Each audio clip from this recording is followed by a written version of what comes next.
ठीक है, उन्होंने अपना जवाब दे दिया। सीधे मैं आमिर हसन मिंटोई के पास चलता हूँ। मिंटोई जी, क्या आप नहीं मानते इस्लामिक टेररिज्म दुनिया की रियलिटी है? आतंकवादी नहीं था। आपको गांधी के हत्यारे को आतंकवादी कहने में शर्म क्यों आ रही? कहिए ना, हिम्मत है तो कहिए 1939 में लिखी गई किताब आतंकवाद की किताब नहीं है। शुक्रिया दीपक जी टाइम देने के लिए। प्लीज इनको आप खामोश करें तो मैं अपना आपकी चिढ़ है, आपको दिक्कत हो रही है, आप दीपक जी मुझे देखिए, मैं बहुत आराम से बैठा हूँ, आधा घंटा हो चुका है आपके डिबेट को शुरू हुए। संगीत रागी जी रुक जाइए, आगे बहुत सवाल जवाब होगा, आगे बहुत सवाल जवाब होगा, तब आशुतोष को आप जवाब दे दीजिएगा। मिंटो जी बताइए, फिर मुझे डॉक्टर अंशु गुप्ता के पास भी जाना है, सिंह साहब भी जुड़ गए अभी अभी। जी दीपक, अंशु जोशी माफ कीजिए। दीपक जी सबसे पहले मैं आपसे रिक्वेस्ट दे दीजिएगा, प्लीज डिस्टर्ब मत करिएगा और आपके गेस्ट भी मुझे डिस्टर्ब ना करें। आपने जो सवाल पूछा बहुत इंपॉर्टेंट सवाल है, मैं उसकी बिल्कुल कदर करता हूं और वक्त की डिमांड के हिसाब से है। भारत के सामने सबसे बड़ा सवाल यही खड़ा हुआ है आज की डेट में, इससे बड़ा कोई सवाल भारत देश के सामने है ही नहीं। तो मैं इसका जवाब 60 सेकंड के अंदर मैं इसका जवाब देता हूं। देखिए बहुत सारे चीज़ें हैं। गांधी जी को मारने वाला टेररिस्ट नहीं था, इंस्पेक्टर सुबोध कुमार को मारने वाले टेररिस्ट नहीं थे, इंस्पेक्टर सुबोध कुमार को मारने वालों का वेलकम करने वाले टेररिस्ट नहीं थे, बीजेपी आईटी सेल के लोग जो भोपाल में आईएसआई के लिए मुखबिरियां करते हुए पकड़े गए वो टेररिस्ट नहीं थे, ठीक है ना। कोई भी टेररिस्ट नहीं था। 3000 साल जिन्होंने लोअर कास्ट के लोगों को गुलाम बना के रखा, झाड़ू और मटका उनके बॉडी पे बांध के रखा, उन्हें जहली गुलाम बना के रखा, और जो मानसिकता पिछले 75 सालों से आज भी इंडिया में कास्ट बेस्ड सेंसस नहीं होने दे रही है, वो मानसिकता अभी आतंकवादी नहीं है।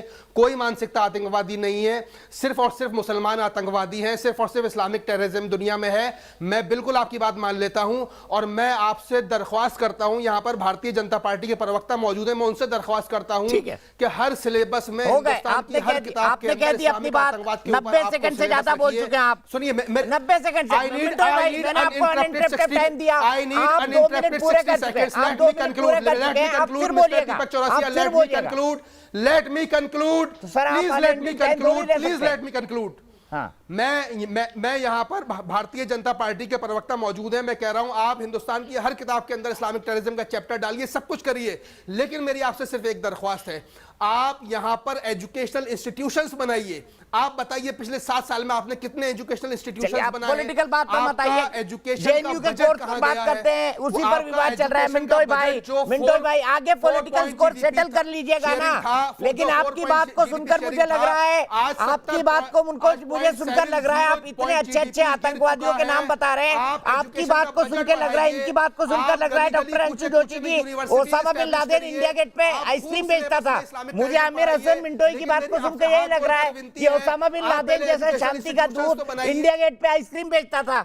मिंटोई जी थैंक यू, आपने हमें समझाया कि ओसामा बिन लादेन तो आइसक्रीम बेच रहा था इंडिया गेट पे।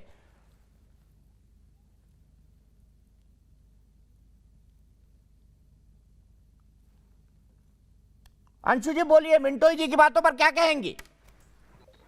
हमारे तमाम ज्ञानवान लोग जब इस प्रकार से आतंकवाद और अन्य अपराधों के बीच फर्क नहीं कर पाते, तो इसी फर्क को समझाने के लिए कि किस प्रकार से आतंकवाद एक वैश्विक चुनौती है और इस आतंकवाद में इस्लामिक जिहादी आतंकवाद का कितना बड़ा हाथ है, हम लोगों ने ये कोर्स कहीं ना कहीं जेएनयू में इंट्रोड्यूस करने का सोचा।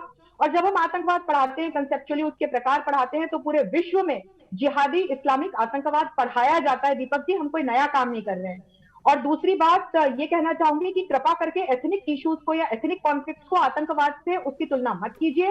म्यांमार और श्रीलंका में जो हुआ वो एथनिक इश्यूज की वजह से हुआ, और वहां के बुद्धिस्ट बाहर तलवार लेकर नहीं निकले कि हम पूरे विश्व को बुद्धिस्ट विश्व बना देंगे।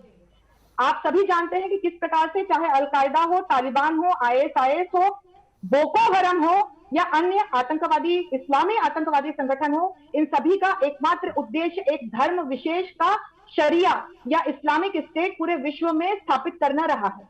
और शायद यही कारण है कि इन तमाम आतंकवादी संगठनों को इस्लामिक आतंकवादी संगठन कहा जाता है। तालिबान ने भी इसी उद्देश्य से अफगानिस्तान पर कब्जा किया है और अब वो यहाँ रुकेगा नहीं, यहाँ से बाहर निकलेगा, आप सभी देखिए। और पिछले 50 वर्षों में हमने 5 से 56 इस विश्व में इस्लामिक स्टेट बनते हुए देखे हैं, तलवार की नोक पर बनते हुए देखे हैं, और कई शोध इस दिशा में हुए हैं कि जैसे जैसे यह समुदाय विशेष अपनी पॉपुलेशन किसी देश विशेष में बढ़ाता जाता है तो कैसे कैसे कैसे उनकी मांगे बढ़ते बढ़ते बढ़ते वहां शरिया स्टेट लागू करने पर आकर रुकती है। और ये आतंकवाद का खूनी खेल हम कई दशकों से देख रहे हैं। हमने बॉम्बे अटैक देखा, हमने 9/11 अटैक देखा, हमने सिडनी अटैक देखा, हमने फ्रांस पर अटैक देखा, हमने पेशावर में 2014 में छोटे छोटे मासूम बच्चों का खून होते हुए देखा। और ये सारा कहीं ना कहीं इस्लामी आतंकवाद का रचा खूनी खेल है। तो इस्लामी आतंकवाद को इस्लामी आतंकवाद कहने में समस्या क्या है, मुझे ये समझ नहीं आता। ठीक है, ठीक है, यहीं से बात को आगे ले चलते। मैं फिर से एक बार मोहम्मद आमिर मिंटोई के पास चलता हूं। मिंटोई जी छोटा जवाब दीजिएगा, मैं सिर्फ आपसे जानना चाहता हूं। आपने इतने बड़े बड़े आतंकवादियों के नाम बता दिए, आपने आमिर हसैन मिंटोई जी सवाल भी सुन लीजिए, शिष्टता रखिए सवाल सुनने की। आपने भारत के इतने बड़े बड़े आतंकवादी बता दिए, आपने भारत सरकार की इतनी आलोचना कर ली। नहीं है ना, आप सुनिए ना, सिर्फ अपना प्रोपेगेंडा प्रोपेगेट करना है।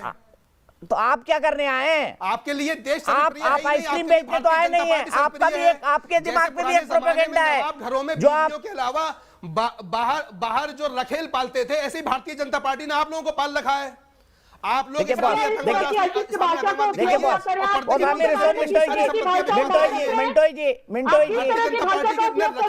पाल रखी है ये दीपक चौरसी और दूसरे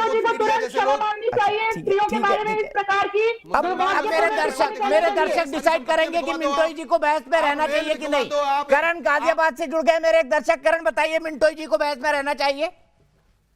इस तरीके से मेरे हिसाब से बिल्कुल नहीं रहना चाहिए, क्योंकि देश में किसी के लिए भी या किसी भी चीज के लिए इस तरीके की अभद्र भाषा का प्रयोग नहीं होना चाहिए, मेरे हिसाब से नहीं होना चाहिए। ठीक है मिंटोई जी, देखिए मेरे दर्शक कह रहे हैं कि आपको बहस में नहीं होना चाहिए। आप अपने शब्दों के लिए अगर आप खेद जताएंगे तो आप बहस में रहेंगे, अगर आपको खेद नहीं जताना है तो आप मत रहिए।